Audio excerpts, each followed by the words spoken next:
Investment जो है उनके गोल और रिस्क टॉलरेंस के हिसाब से हो। Next, sometimes standard market indices don't fit well with a portfolio manager strategies and style, so custom benchmark is needed. Custom benchmark are beneficial because they are more accurate and relevant. However, creating and maintaining them is much more expensive than using regular market indices. ये भी statement जो है या ये भी sentence है वो बहुत इंपॉर्टेंट है from exam point of view. तो कई बार ऐसे होता है कि स्टैंडर्ड मार्केट इंडाइसेस जो है वो पोर्टफोलियो मैनेजर की स्ट्रेटेजीज और स्टाइल के साथ परफेक्टली मैच नहीं कर रहे हैं। ऐसे में कस्टम बेंचमार्क जो है वो बनाने की जरूरत पड़ती है। कस्टम बेंचमार्क जो है वो ज्यादा एक्यूरेट और रिलेवेंट हो सकते हैं क्योंकि ये मैनेजर की स्पेसिफिक नीड को रिफ्लेक्ट कर रहे हैं। लेकिन इन्हें क्रिएट करना, मेंटेन करना रेगुलर मार्केट इंडाइसेस के तुलना में, कंपेयर में बहुत ज्यादा महंगा हो सकता है। देखो एग्जाम्पल लेते हैं यहाँ पे। मान लेते हैं कि पोर्टफोलियो मैनेजर का फोकस सिर्फ टेक्नोलॉजी सेक्टर की कंपनीज पे है, और अगर वो निफ्टी 50 या सेंसेक्स को बेंचमार्क बनाते हैं तो ये डेफिनेटली एक्यूरेट कंपैरिजन नहीं होगी, क्योंकि निफ्टी 50 में बाकी सेक्टर्स के भी जो कंपनियां शामिल होती है। लेकिन ऐसे में मैनेजर क्या करेगा, एक कस्टम बेंचमार्क डिसाइड करेगा या डिजाइन करेगा जिसमें सिर्फ टेक कंपनीज या सर्टेन कंपनीज है जिनके सामने वो अपना जो पोर्टफोलियो है उसको कंपेयर कर रहा है, क्योंकि बेंचमार्क पोर्टफोलियो हो गया। तो निफ्टी आईटी इंडेक्स या और कोई जैसे है, लेकिन ये किसने, इसे खुद ने कस्टमाइज किया हुआ है। और ये कस्टमाइज इंडेक्स जो है इसको डेवलप करने के लिए या रेगुलरली अपडेट करने के लिए काफी रिसोर्सेज और कॉस्ट लगेगी, क्योंकि मार्केट कंडीशंस लगातार चेंज होती रहेगी। तो इसके बावजूद ये पोर्टफोलियो की परफॉर्मेंस को एक्चुअली स्पीकिंग ज्यादा एक्यूरेटली जो है वो ट्रैक करने में मदद करेगी। तो डेफिनेटली जो क्लाइंट है उसको ज्यादा ट्रांसपेरेंसी मिलेगी, क्योंकि उसका जो पोर्टफोलियो है वो एक मोर रेलेवेंट टाइप के बेंचमार्क के साथ मैच कर रहा है या कंपेयर हो रहा है। लेकिन हाँ, यहाँ पे कॉस्ट कंस्ट्रेंट है, मतलब कॉस्ट जो है वो महंगी पड़ सकती है। Next, the bank account having the client fund in PMS firm is maintained and managed by the PMS firm. ये भी इंपॉर्टेंट है।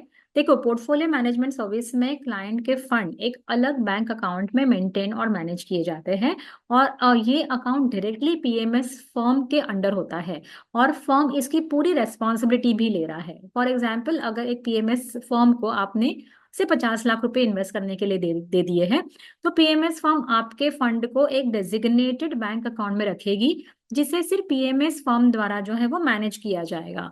तो इस अकाउंट में जो इन्वेस्टमेंट है, जैसे स्टॉक है, बॉन्ड है, म्यूचुअल फंड है, इसे बाय करो, सेल करो, ये सारा चीज जो आपका पीएमएस करेगा। और डेफिनेटली यहाँ पे क्लाइंट का पैसा जो है वो सेफ रहता है, क्योंकि ये पीएमएस की जो प्रोप्राइटरी फंड है उससे अलग रखा जाता है। तो इस सेटअप से क्लाइंट का ये फायदा होता है कि पीएमएस फर्म जो क्लाइंट का फंड है उसको प्रोफेशनल तरीके से मैनेज तो कर रही है, और क्लाइंट के लिए कस्टमाइज पोर्टफोलियो बना रही है।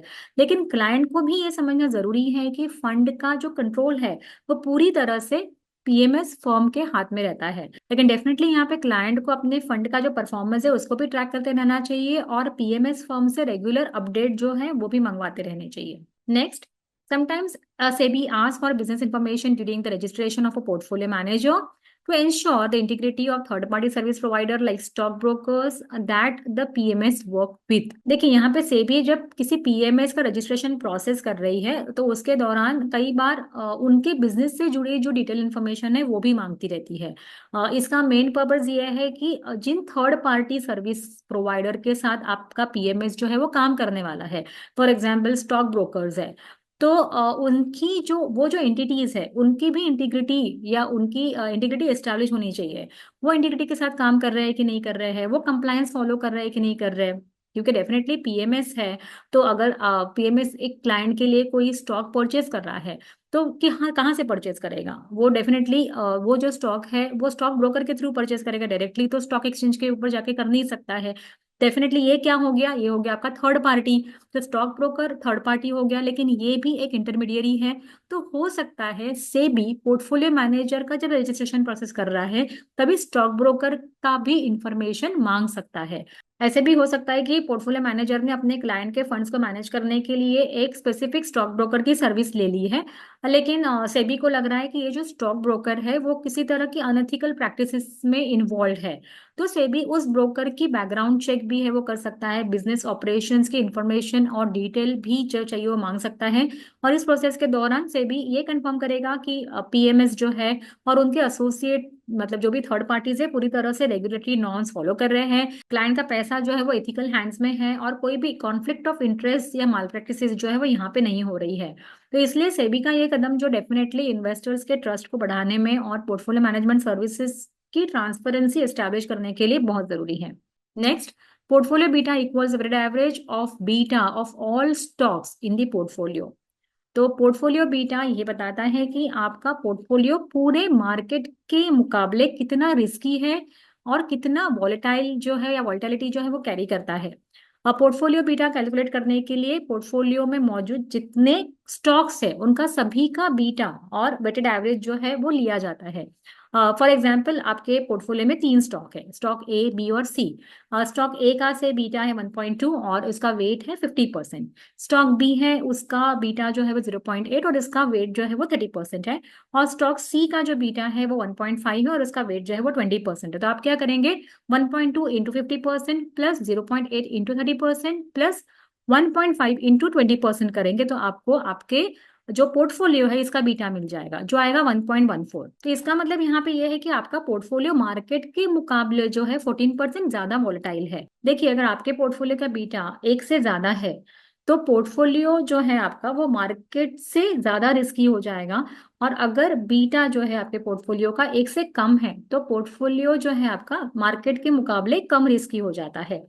तो पोर्टफोलियो बीटा का यूज इन्वेस्टर्स और फंड मैनेजर जो है ये समझने के लिए करते हैं कि उनका पोर्टफोलियो मार्केट मूवमेंट के लिए कितना सेंसिटिव है, और उसे ये भी समझ में आ जाता है कि क्या उनका जो इन्वेस्टमेंट है वो उनके रिस्क प्रेफरेंस के हिसाब से हो रहा है कि नहीं। फॉर एग्जाम्पल, अगर उनके पोर्टफोलियो का बीटा 1 से ज्यादा है और जो इन्वेस्टर है वो तो रिस्क टॉलरेंट है ही नहीं, तो डेफिनेटली यहाँ पे कुछ चेंजेस करने की रिक्वायरमेंट है। Next, the classification of active and passively managed fund is based on the fund management style. Fund को एक्टिव और पैसिवली मैनेज कैटेगरीज में क्लासिफाई किया जाता है और ये क्लासिफिकेशन जो है वो फंड मैनेजमेंट के स्टाइल के ऊपर बेस होता है।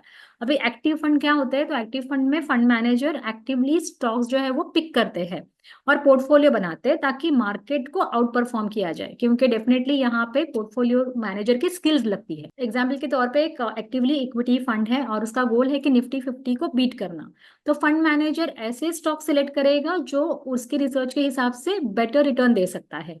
तो यहाँ पे डेफिनेटली हाई एक्सपेंस रेशियो होगा, क्योंकि एक्टिवली मैनेज फंड होने के लिए एक्टिवली रिसर्च करना पड़ता है, मतलब रिसर्च टीम लगानी पड़ती है बाकायदा, और फ्रिक्वेंटली ट्रेडिंग भी